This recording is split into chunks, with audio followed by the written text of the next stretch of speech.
What's up? Welcome to Rock Rants. I got my favorite ever, Mr. Katt Williams. What's up with you, Katt? I'm fine, Rock. How are you? Good. So you're doing BET coming up? The Experience, yes. Yeah, I was looking at the signs everywhere. I was like, oh, dang, you're big time right now. Yeah. You got the. And remember, I started in LA, opening, doing 15 minutes in front of Mike Epps at the Universal Amphitheater. And I remember that night going, if I work hard, I could catch this guy. Yeah. Now, I didn't know that I was talking about a 16-year process from I mean, you definitely did that. But I mean, the slow track down is real, baby. Underdig that. Don't doubt the tortoise. Yeah, and so speaking of Mike Epps, you and him are doing it together as far as the whole series. Yeah. Recently, he was had some words about your whole situation and things like that. Do you care about that at all? Well, that's what Unity is about. I did the whole thing for Unity. It's about the unification of Los Angeles, and it's not a true unification unless you are working with somebody you don't like. Yeah. And I don't mean not like in the human sense of the word. I'm saying I like him like the Cavaliers like the Warriors, like Draymond likes LeBron. I'm saying we like each other because we both basketball players. It's all the same game. I was in the Middle East years ago. After I quit my show, I was trying to find out what I wanted to do with my life. And while I was there, Jimmy Carter flew to Israel. So everybody in the region was talking about a former American president being in the Middle East. And while he was in Israel, a book of his was released, and its title was very controversial in Israel. And the title of the book was Palestine, Peace, Not Apartheid. And people were very mad in Israel. There was a lot of mean stories that came out in the paper, but some people were supportive. And while he was there, Jimmy Carter said, I want to go to the Palestinian territory. And the Israeli government said it's too dangerous. And if you go, we cannot protect you. And man, Jimmy Carter went anyway. I will never forget the images of a former American president walking with little to no security while thousands of Palestinians were cheering him on. And when I saw that picture, it brought tears to my eyes. I said, I don't know if that's a good president, but that right there, I am sure, is a great man. It made me feel very proud.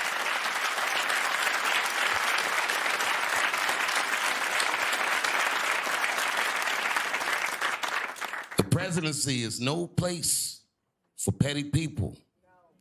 So Donald Trump, I know you watch the show. Man, remember, whether people voted for you or not, they're all counting on you. Whether they like you or not, they're all counting on you. The whole world is counting on you. I mean this when I say this. Good luck. Please do better next time. Please, all of us, do better next time. Do not forget your humanity, and please have empathy for displaced people, whether they're in the Palisades or Palestine. Thank you very much, and good night. But if I see you in the mall, you know who's greater, hater. And that can be said on both sides. You said before, like, oh, you may not want to do comedy anymore. You may want to just stop. Do you still, I always feel like that. I always try to figure out, do the ends really justify the means? Just because I'm such a different person in my persona that I off the grid is the life for me. You know what I mean? I just need multiple fallopian tubes and oxygen, and I'm pretty good outside of the limelight. You know what I mean? It's never been a comfortable thing for me. So where are you looking to move now? Because I heard that you're like have a home with an elevator in it and all that type of stuff. When you're on your 12th 100 city tour, there are places in the country that you feel better about than others. So I have a couple places in Texas, a place or two in California, a place in Georgia, a place in Ohio, a place in Kentucky, a place in Pennsylvania, just, places, because you could do that if you didn't spend all your money on strippers and cocaine. And since I don't, it gives me the latitude, considering I make 6 figures a show. people always sit there and be like, oh, well, Katt has a drug issue and things like that. And I'd be like, no, that's not true. Yeah, And but that we whole don't. situation. We don't and you can look mind at that. you and see that you're totally fine. So. Well, we don't mind people thinking that, and that's why that opinion has been able to take foot. So here's how it works. In whatever city you live in, if you think Katt Williams is a crackhead, then you should spend some time with your local crackheads so you can see how they are and how they act and how they smell and see if they are too philanthropic and ready to give and not receive and always working and on tour. So, you know, if that's your experience with crack, maybe we're talking about a whole different drug. Just understand that you need to do those drugs and then try to be this. And once you try that, you'll realize those drugs are probably in your way. And then as far as like all that you've been overcoming a lot of your legal situations and things like that and still keep on coming like back up on top. Not overcoming. Okay. They've dropped 46 felony charges on one person. That's really not called overcoming. It's actually called a slippery target. Do you feel like, of course, you being black, that it's a more so issue than being famous? No. If that was the case, it would never get to this. There's lots of black people. Yeah. It's just more so your name, Katt Williams? No. It's what I represent. It's what you represent? I'm saying I'm worthy of the target. Don't get me wrong. Of course. Also, right, with lawsuits, multiple lawsuits keep on always happening, right? Right. And then what is the But I haven't made a settlement yet. So if he's not paying the people off, and what is happening with all of these lawsuits we keep hearing about? What is happening? I don't know. Exactly. And the fact that you don't know means the word is nothing. Are you going to do some more movies or anything like that? Well, just got done filming this little bitty project called Bastards with Owen Wilson and Ed Helms and Glenn Close and Terry Bradshaw out in Malibu, you know, that old thing. So other than $80 million productions, nope. Not really doing anything, just that in the Staples Center and investing in the Love and Hip Hop franchise, as you might have noticed. Oh, are you going to invest in the Love and Hip Hop? I already did, ma'am. Oh, you did? You didn't know? You couldn't tell? You didn't put it? See, that's... Really? I can't believe that got past you. Didn't put all that... You know what? No, I missed that tea. Well, I'm a motivational factor. I'm saying, regardless of how you feel about me personally, if I enter your life, people are going to notice that you make changes. And those changes are for the better, and they last long after I'm gone. Hazel, she was in my show before, really? And she said that you changed her body figures, you know what I'm saying? That, like, you helped her out with certain things, like, and she's thankful for that, you know? I will say that when you are in a relationship with me of any importance, my goal is to find out what are the things you're trying to do with your life. And it's going to take you being a bigger you for you to end up with me. And it's also going to take you being a bigger you for you to be acceptable for you. And that's a part of the training program. So now... The training program. Yes, ma'am, because we're fishermen. But if you are a fisherman, you realize that after so many fish, you're not fishing to feed your family now. You enjoy fishing. And so now everything has to meet a criteria. And so you get a fish and you bring it out of the water, sure. There's a little trauma in the hook process, but you're just there to assess, no, this is what I was fishing for. It's just not big enough. It's beautiful, nothing wrong with it. Yeah. It just doesn't qualify for this particular program, and we release back into the water, and that's what sport fishing is. Now, it doesn't mean that you won't later be caught again by that same angler. Are you and her ever going to get back together? Ma'am, if I could foretell the future, I'm not of the age to have a boyfriend-girlfriend relationship. So you're not really looking for anything, you're just doing you pretty much? I just never been single and rich before, so it's weird. I don't like people to like me before I like them. But I'm going to treat you wonderfully while we're together because I know how viciously I'm going to cut you off when it's not right. I want to do something with you, right? Just to see how you feel about people and celebrities, right? I'm going to say a person's name, right? All right. And then just tell me just like a short, something about how you feel about them, right? Oprah. One of the most underrated women of the century. Justin Bieber. America's Canadian. Drake. Legendary. Lil Wayne. Goat. Anthony Anderson. Hilarious. Tyler Perry. Drag queen. Kevin Hart. Tricky? What? Oh, no, I didn't hear you. Oh, I said Kevin Hart. Oh. I was like, it's tricky for him? Okay, no. Nike. I appreciate you. You know I love Thank you, though, you. Katt, for real. Appreciate it. So much. Thank you so Excellent. much for coming in. Bye. Thanks for watching Rock Rants. And we got the bomb Katt in the building.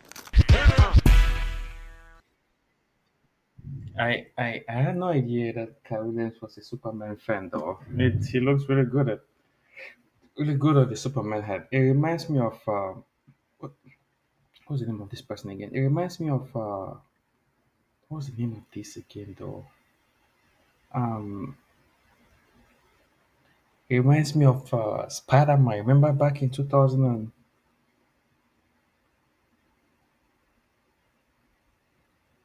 it reminds me of 2003.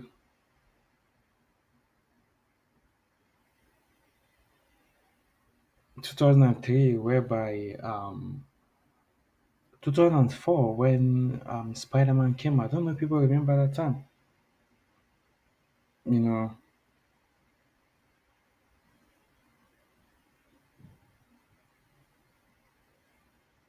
it's pretty interesting. He looks really good at this Superman. Superman when I was younger. When did the Superman came up? Came up. Let's see when Superman show came up. Superman movie. When did that came up? Yeah, I think the Superman first movie. When was that though? When was the first Superman?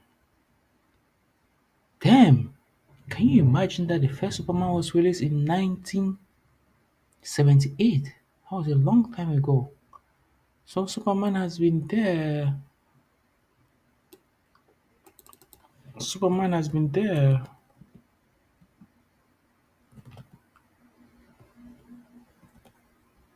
Superman has been there for a very, very.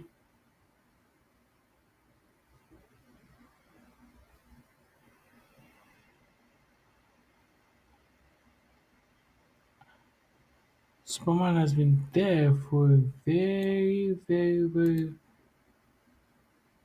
very, very long time. Has been there for a really, really long time. I had no idea. 1978. Also, it makes me remember this movie when I was younger. We used to watch it, call it Mickey Night. I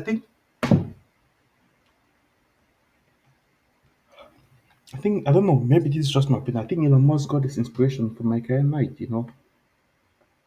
The old movie or show back in the days that gained a lot of people's attention. You know, I will say,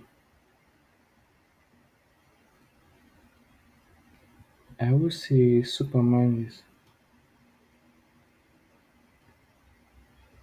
I would say Superman is really, really good.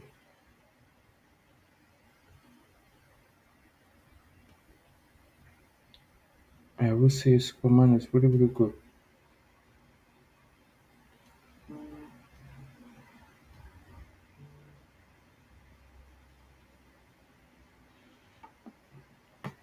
I would say Superman is really, really, really, really, really, really, really good. Like really, really, really, really good. So much.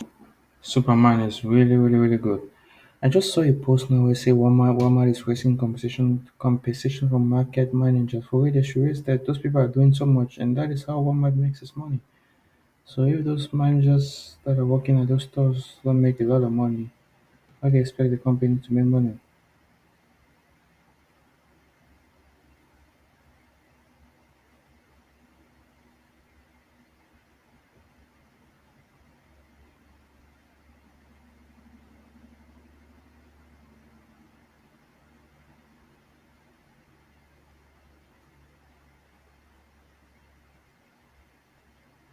I think it's a great move that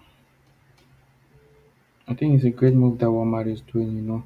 Another thing I just said, like OpenAI is not an AI tool that can take control of users' computer and juggle multiple tasks plus travel, complete online orders.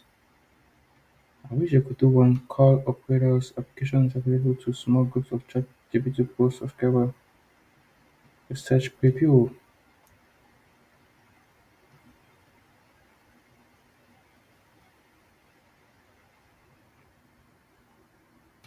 So I think it would be a great thing with the AI watch. But for me, when it comes to AI, I think I see AI more as a bubble. Like this thing might comes and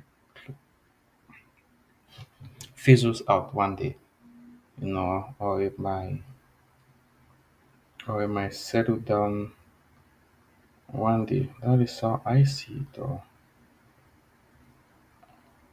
I see it more as a bubble that one day it will